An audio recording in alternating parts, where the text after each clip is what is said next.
Damos inicio a la unidad 2 del curso de Neuroaprendizaje 1, Neurodesarrollo y bases neurocientíficas del aprendizaje. Veamos los objetivos de esta unidad.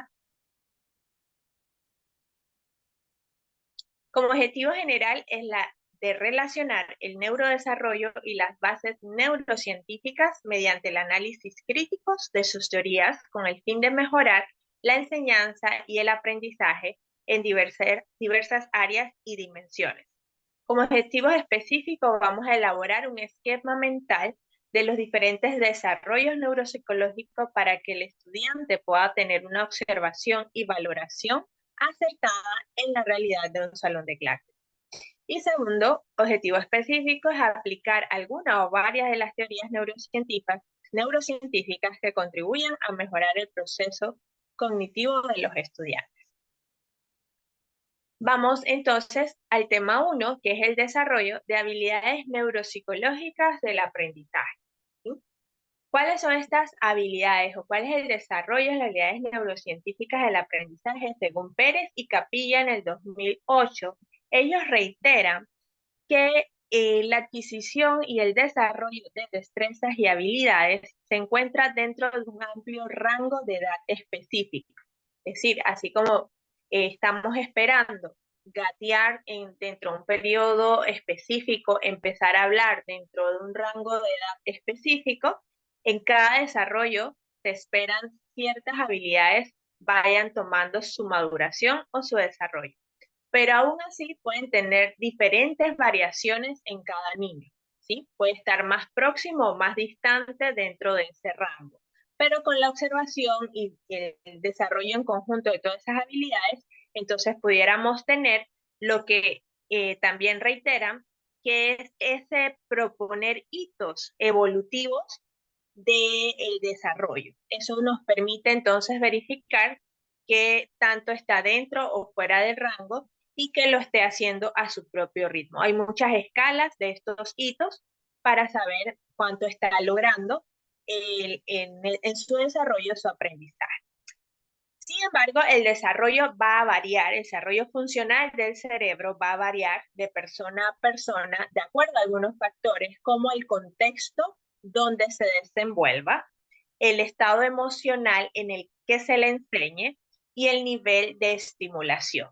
Antes de que sean escolarizados, si el contexto donde se ha desenvuelto es que hay muchos niños, probablemente aprenda a socializar, eh, a compartir más, a no ser tan temeroso a lo extraño o a apropiarse de todos los juguetes. Puede haber desarrollado ya esa funcionalidad y si ha tenido la guía necesaria.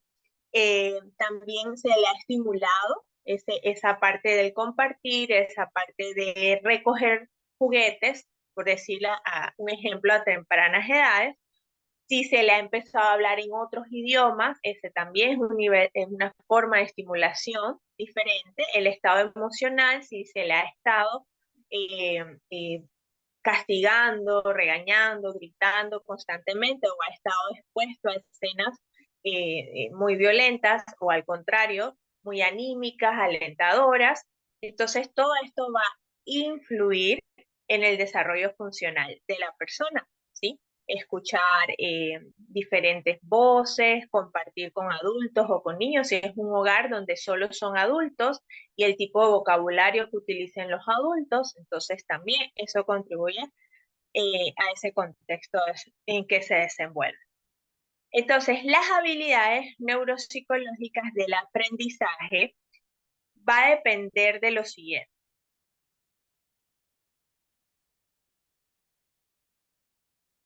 Según Auget et al. En 2011, acentúa que debe existir una integración perfecta de los sistemas visual, auditivo y motor para el aprendizaje, ¿sí? Recuerda, tenemos 5 sentidos, como lo vemos allí. Está el kinestésico, que es el de tacto, está el del gusto, pero en el aprendizaje necesitamos el visual, el auditivo y el motor. ¿Qué quiero decir con motor?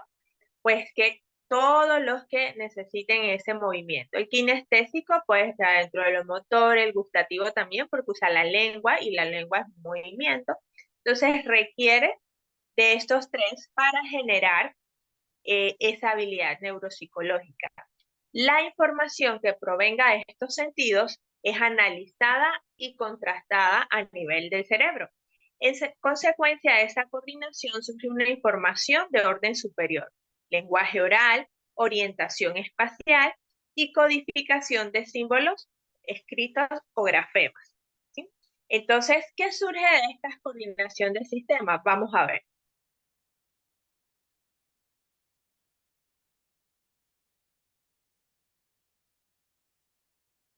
Con la coordinación de este sistema, de nuestros sentidos, se desarrollan habilidades neuropsicológicas básicas, como las que vemos allí, los procesos neuromotores, la lateralidad, la función visual y la función auditiva. Quiero hacer un énfasis de que es con la coordinación de los sistemas de nuestros sentidos para poder desarrollar estas habilidades neuropsicológicas básicas. Es distinto a los procesos cognitivos básicos que veremos más adelante en las siguientes unidades. Entonces, estas habilidades neuropsicológicas básicas las vamos a ir viendo una a una. Veamos los procesos neuromotores. Lateralidad, funcionalidad visual y auditiva.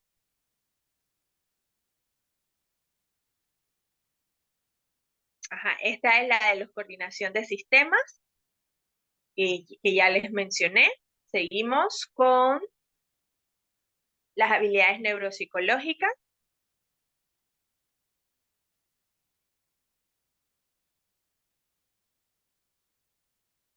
Vamos a seguir, ajá, y vamos a verlas ahora una a una de ellas. Vamos con la lateralidad. Pasemos a ver lateralidad. ¿En qué consiste esta habilidad neuropsicológica? Ok.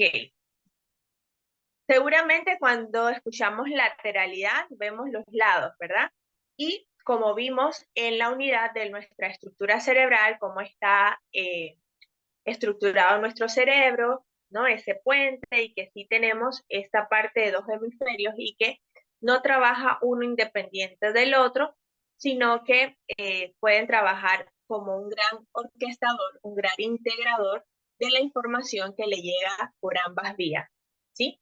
Tanto del lado derecho, que recuerden que se entrecruza la información y va a llegar al lado izquierdo del cerebro, y todo lo que me llegue por mi lado izquierdo, ya sea manos, piernas, ojo izquierdo, oído izquierdo, se entrecruza la información cuando llega al cerebro a través de mi sistema nervioso central y llega al lado derecho de mi cerebro. Entonces, la lateralidad en las habilidades neuropsicológicas es de relevancia el predominio funcional que se tenga de un lado del cuerpo mediante la utilización preferente de la mano, del pie, el ojo y oído, ¿sí? Por ejemplo, cuando usted le dicen patea esa pelota, agarra esta toalla, abre ese frasco, mira, ven por aquí en un telescopio, en un espacio necesario, cuál es el predominio, qué es lo donde yo me siento más cómoda utilizando, ¿sí? Algunas de las partes de mi cuerpo. Entonces, eso genera, ¿verdad? El predominio o mayor activación en esta área de mi cerebro.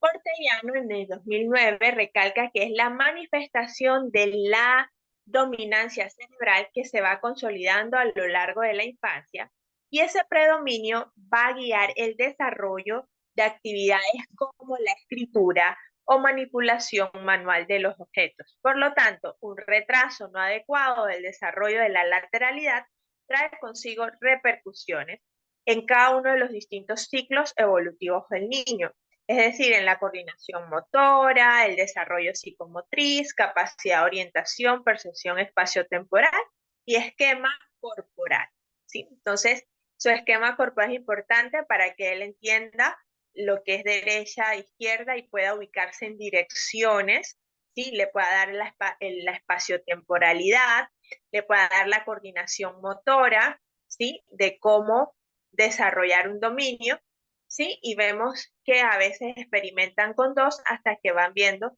dónde se da su predominio.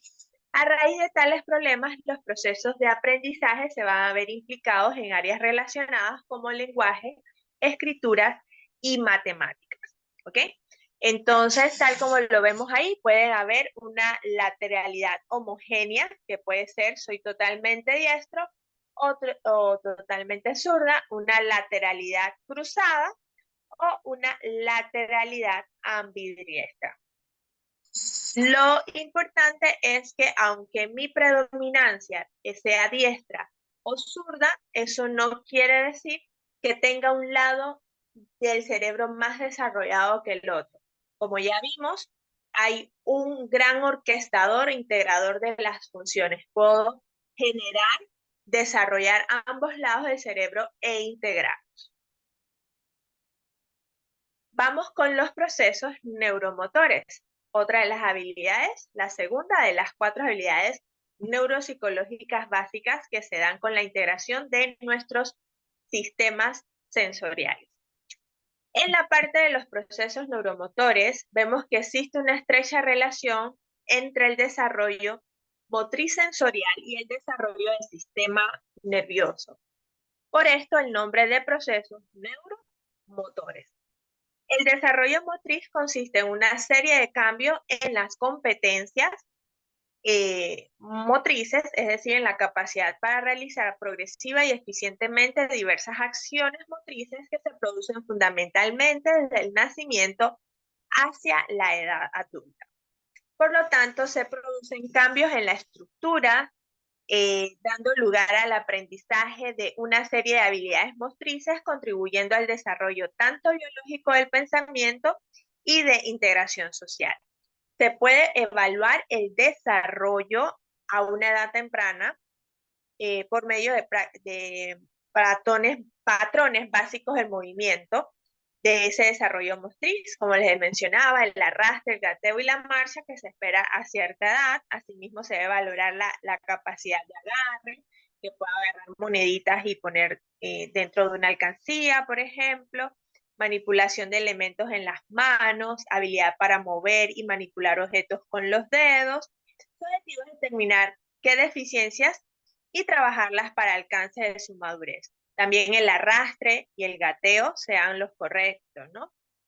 Muchas veces adoptan posturas inadecuadas y empieza a estimulársela para que empiece a sentir su rodilla y dónde debe apoyarse hasta que encuentre movimiento. Sobre todo, el gateo es por esta coordinación derecha-izquierda y el igual que el equilibrio y la bicicleta, porque ayuda al entrecruce de la información, es coordinar derecha e izquierda. Acuérdense que todo lo que llega a mi mano derecha en el cerebro entra por aquí, pero en mi cerebro se cruza con las neuronas aferentes y eferentes que vimos en la unidad 1.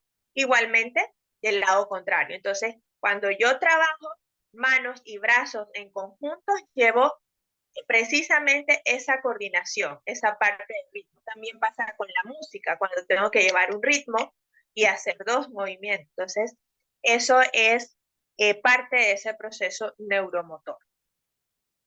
Vámonos ahora cómo podemos ampliar un poquito esa evaluación de los procesos neuromotores.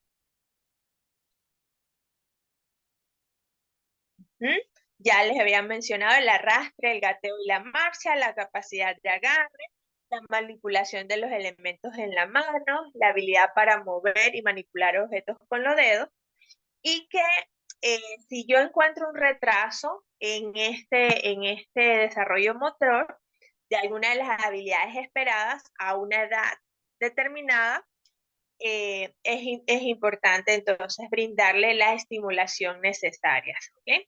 Tanto el tono muscular que tenga para mover la cabeza, el rodarse, el sentarse, el manipular objetos, el caminar o el hablar, en niños más grandes el saltar en un solo pie, caminar por la orillita de la acera y mantener el equilibrio, ¿sí? O por los pasitos de jardín sin caerse, de todo eso que lleva a la coordinación neuromotora, que es importante hacer los espacios de ahora las pantallas táctiles, donde el niño solo utiliza los dígitos y no el resto de los procesos neuromotores.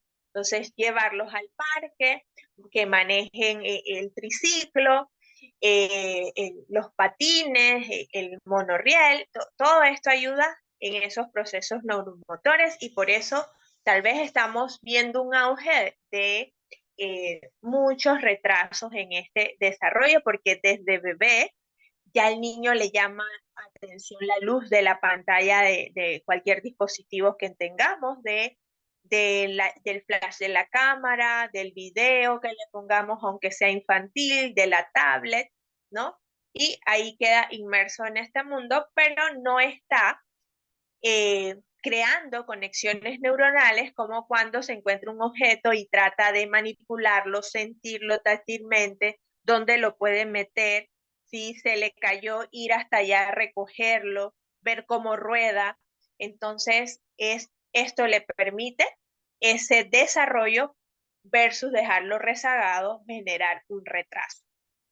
Vamos entonces con la funcionalidad visual y auditiva, que son las dos últimas de las cuatro eh, habilidades neuropsicológicas del desarrollo.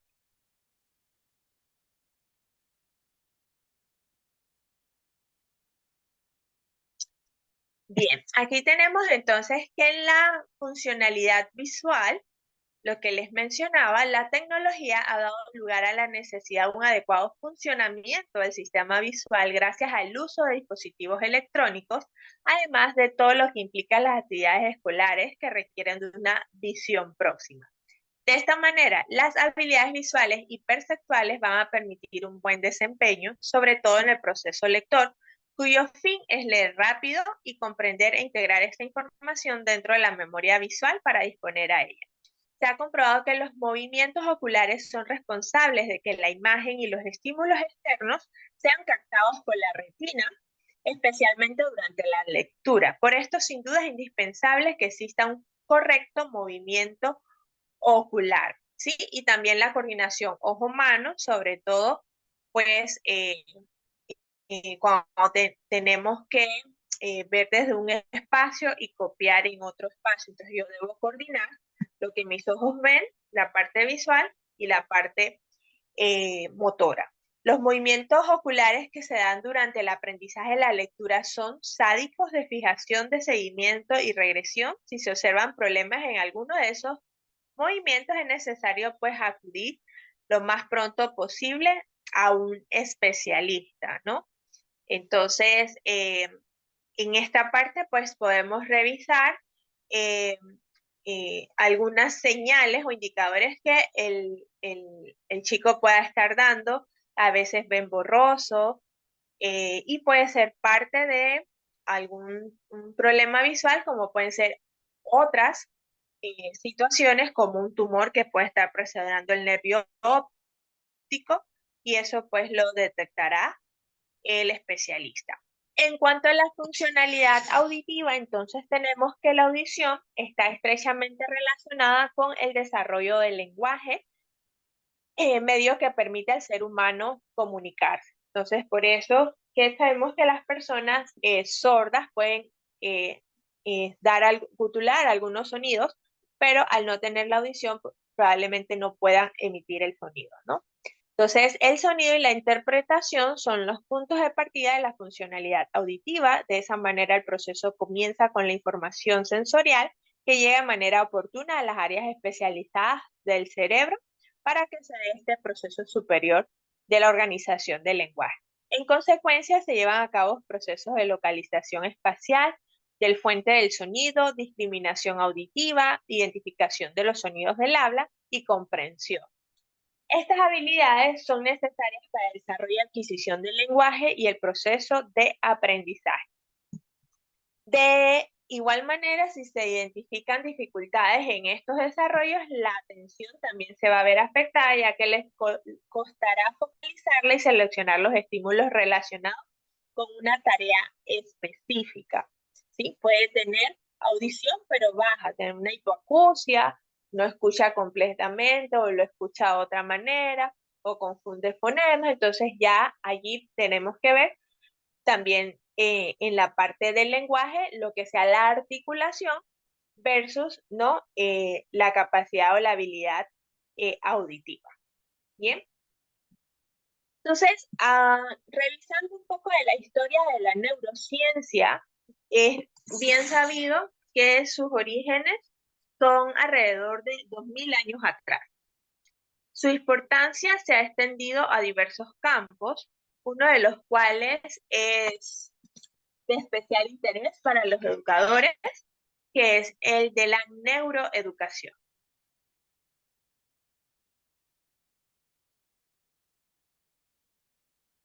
Bien, en esa parte de todo lo que comprende la neurociencias enfocada a la neuroeducación, y ahora las neurociencias es un tema que ya como vemos lleva más de 2000 años, pero no se ha terminado de hacer descubrimientos, se siguen haciendo descubrimientos, siguen las investigaciones, o sea que es un tema que da para mucho más, y esto tiene que ver con la evolución humana. Entonces nuestro cerebro evoluciona, entonces seguimos teniendo datos interesantísimos de su funcionamiento. Y por eso tal vez ahora se estila a ponerle neuro delante de cada palabrita y suena así como grandioso, pero es un hecho que para la parte educativa, tener el enfoque de las neurociencias a través de la neuroeducación es primordial, ¿sí? Porque el aprendizaje está estrechamente relacionado con todo lo que tiene que ver en nuestras estructuras cerebrales y en nuestra coordinación de sistemas sensoriales, que es como la información del entorno exterior llega hacia nuestro interior y se procesa. Entonces, en la historia, al melón de Crotona, a través de los griegos, los primeros a hablar de las neurociencias. Igualmente sabemos que Hipócrates, con sus teorías, Sócrates, Galeno, ¿sí? Vesubio, René Descartes, y va entonces a hacer un repaso de lo que ellos aportaron dentro de las neurociencias. Y para la posmodernidad podemos citar a los siguientes: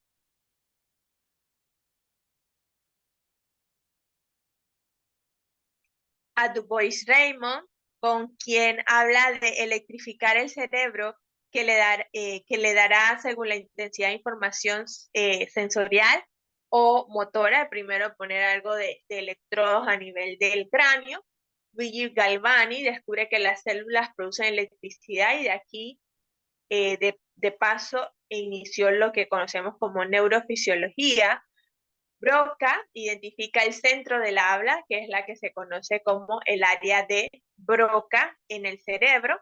Y tenemos también entonces a Sir Charles Scott Charrington y a Brimmayer y Honery, que le dejó de tarea en que ellos dos contribuyeron y que estaremos abordando.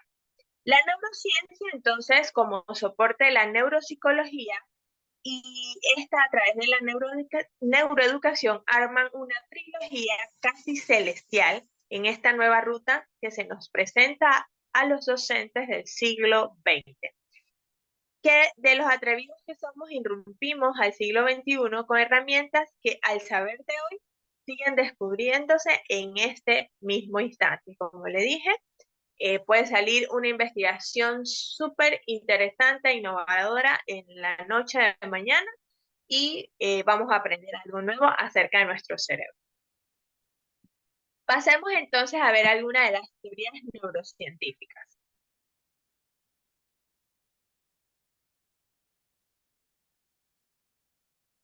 Sí, el cerebro es una de las máquinas más perfectas que se conoce. Aunque cada vez sabemos más de él, todavía nos queda un largo camino lleno de descubrimientos. Veremos dos de estas teorías neurocientíficas que seguro habrán escuchado, que es la del cerebro triuno y la del cerebro total.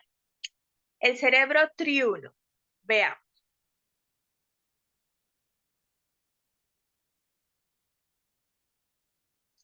El cerebro triuno consiste en, tal como lo dice trino o triuno, como 3 en 1, ¿sí?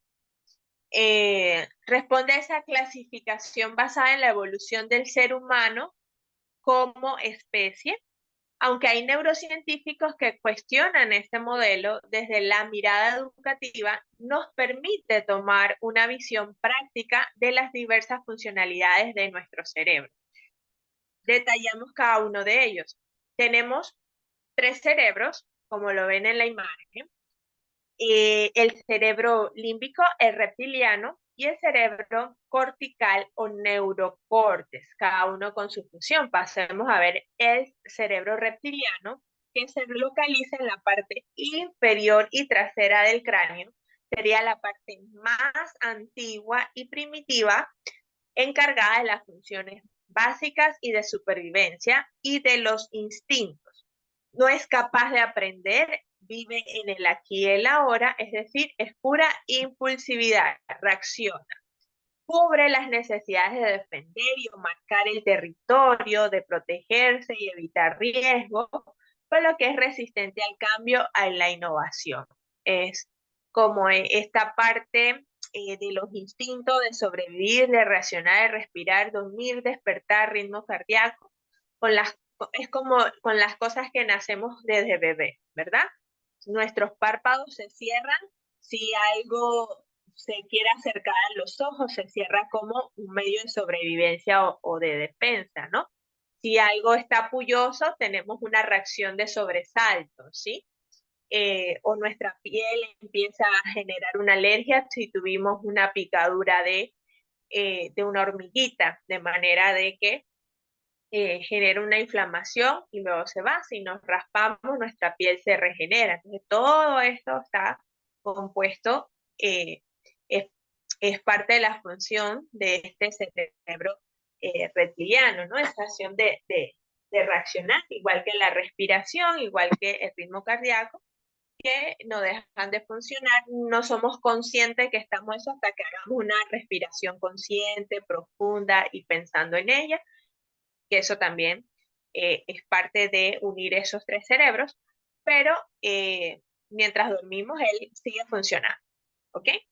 Entonces está el cerebro límbico, que tiene que ver con el de la emoción, interactuar, alimentarse y reproducirse, y este tiene más de 200 millones de años a comparación de reptiliano, que tiene más de 500 años.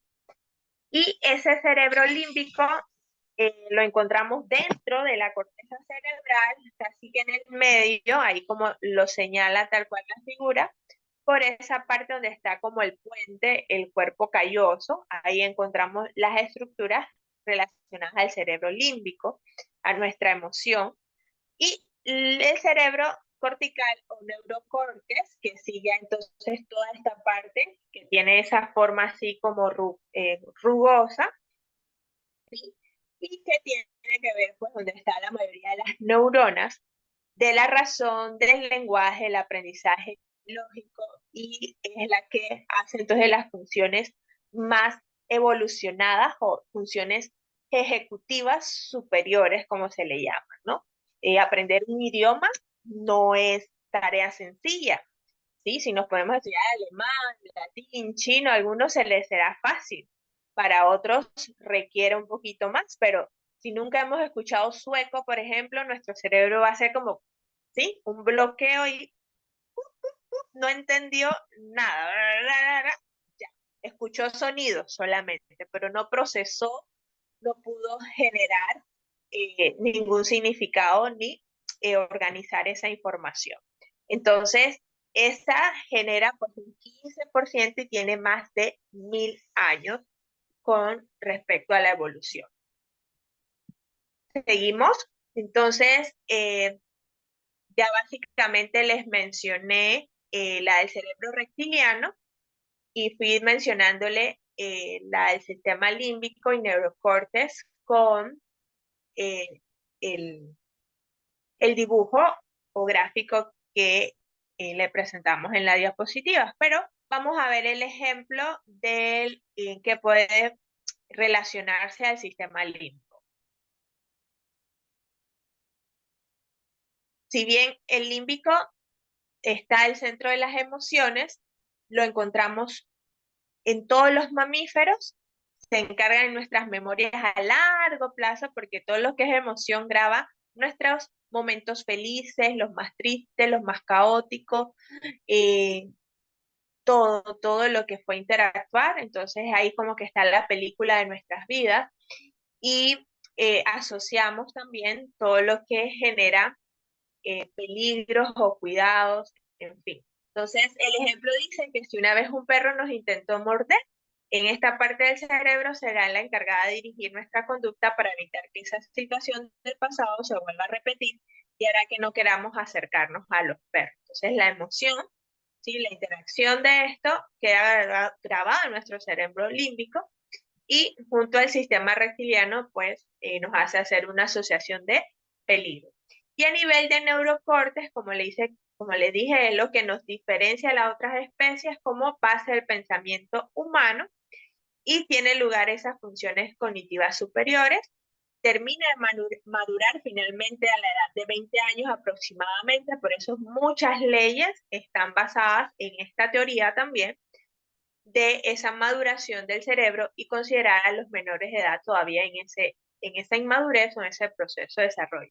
Pero recuerden, el rango de edad, ¿sí? Va de persona a persona. Puede haber menores de edad que por edad son menores, pero su desarrollo, ¿sí? Es más elaborado y ha madurado tempranamente. Esta parte del cerebro es de vital importancia para inhibir los automatismos y reacciones primarias emotivas que vienen de los otros dos cerebros, porque es mucho más racional. Entonces, para no parecer el hombre de la caverna, o tenemos mucha hambre y devorarnos todo el plato, el cerebro del neurocórtex dice, espérate, estás en un restaurante, la urbanización, el estilismo, el corte, todo para entonces comer con la etiqueta y de manera educada y no como nuestra hambre quiere que nos saciemos. Al menos que estemos en casa y nadie nos esté viendo, nos metemos hasta los deditos y saboreamos, ¿no? Entonces es un poco que nos permite diferenciar, tomar nuestras decisiones, ¿sí? Según cada situación. Ahora, este cerebro reptiliano, como le dije, tiene sus retractores. Veamos por qué.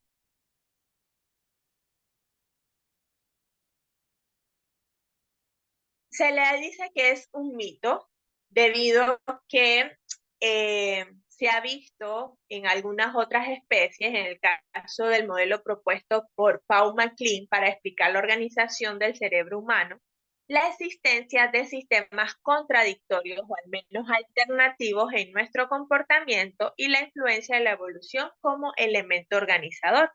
MacLean sugirió esta idea en los años 70 del siglo XX y la desarrolló en su libro The True Brain in Evolution. Para MacLean, nuestro cráneo no aloja un cerebro, sino tres, que operan como tres ordenadores biológicos interconectados, cada uno con su propia inteligencia, su propia subjetividad, su propio sentido del tiempo y su propia memoria. Los tres cerebros son el complejo reptiliano, el sistema límbico y la neocorteza. Eh, Habla de este mito de que simplemente es un modelo sencillo y fácil, pero puede estar en esta parte errónea de que puedan tener pues esa división como tal, sino que en cada una de las especies se ha podido ver esa existencia de la organización a veces de manera contradictoria. Pero sirve mucho y es una manera fácil de entenderlo o verlo con esta división. Veamos entonces la teoría del cerebro total. Esta teoría también se le conoce como la teoría de cuadrantes cerebrales, propuesto por Hermann, ¿sí? Y ahí lo podemos ver como el modelo de Hermann, dividido en los cuatro cuadrantes, superior derecho, inferior derecho, superior izquierdo, inferior izquierdo. Y en qué consiste cada uno de ellos, donde pudiéramos decir que en la parte del procesamiento cerebral Está lo que les decíamos, la parte del cerebro izquierdo con lo logístico, analítico, basado en hechos y cuantitativo, y la parte del lado derecho con todo lo que es holístico, intuitivo, integrador, sintetizador. Sin embargo, a nivel del procesamiento límbico, ¿sí? Dentro del procesamiento del modelo Herman, habla de que se puede hacer organizado, secuencial, planeador, detallado, versus si domina la parte derecha interpersonal, basado en sentimientos, estético o emocional.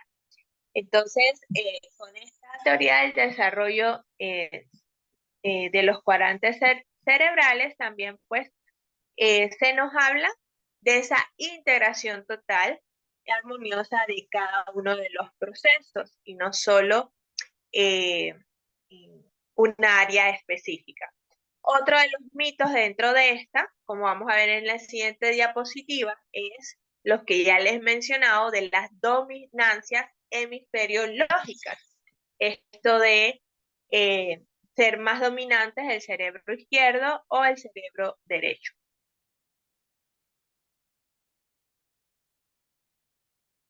¿Sí? Entonces, les reitero que cualquier función cognitiva compleja pone en marcha una red con múltiples regiones distribuidas en ambos hemisferios y funcionando de forma coordinada. Lateralización de función, pero será siempre de manera local, nunca global. Entonces, no puedo decir, yo puedo tener predominio, ¿sí? De mi actividad neuromotora, ojo, mano, pies, pero no de mi hemisferio cerebral. Creo que se entiende la diferencia, ¿no? Entonces, ¿cuáles serían los posibles daños de este mito? Que yo utilice más un lado del cerebro, es que lo localice y desarrolle solamente ese lado, como que el otro lado estuviera dormido. Y no.